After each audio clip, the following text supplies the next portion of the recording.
Da, that's what I call him, shortcut for Daddy.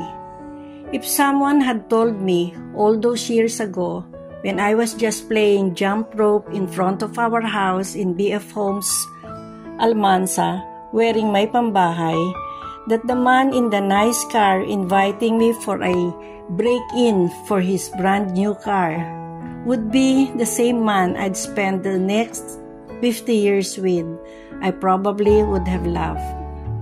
Because the truth is, at first, I wasn't even thinking of you for myself.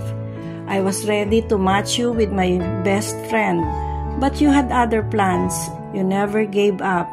You came back, and that one simple invitation, one ride in your car, became the start of our love story. And what a beautiful journey it has been.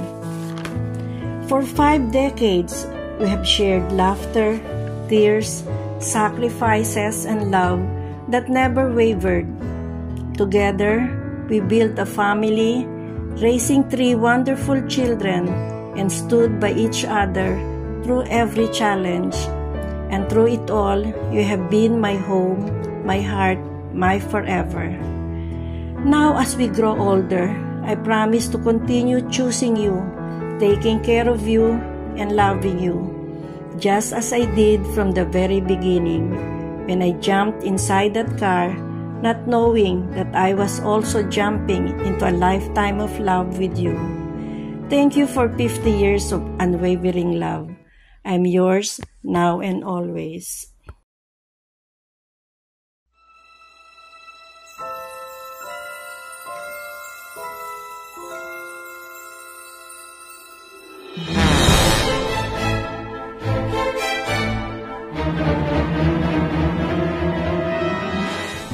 Yeah, 50 years ago, I made a promise to love you, to stand by you, and to build a life with you.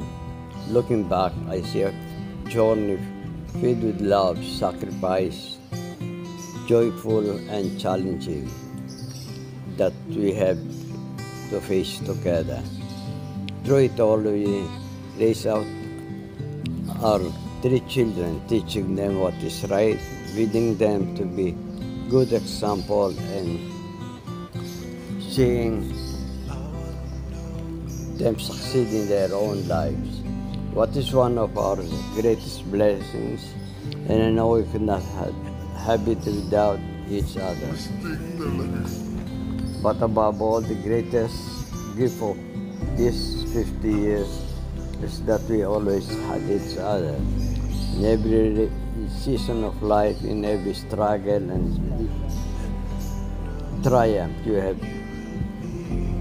have been my constant, my partner, my home. And for that, I am greatly grateful to the Lord. Chi, huwag ka sanang magsawa sa araw-araw kung pagtatanong ng mga bagay-bagay na hindi ko na maalaala. Ganon talaga kapag tumatanda na. But don't worry, I'm willing to do the same to you naman. Just continue to walk this path hand in hand, just in hand, always there. Thank you for the lifetime of love, patience, and understanding. I look forward to many more years by your side. I love you now and always.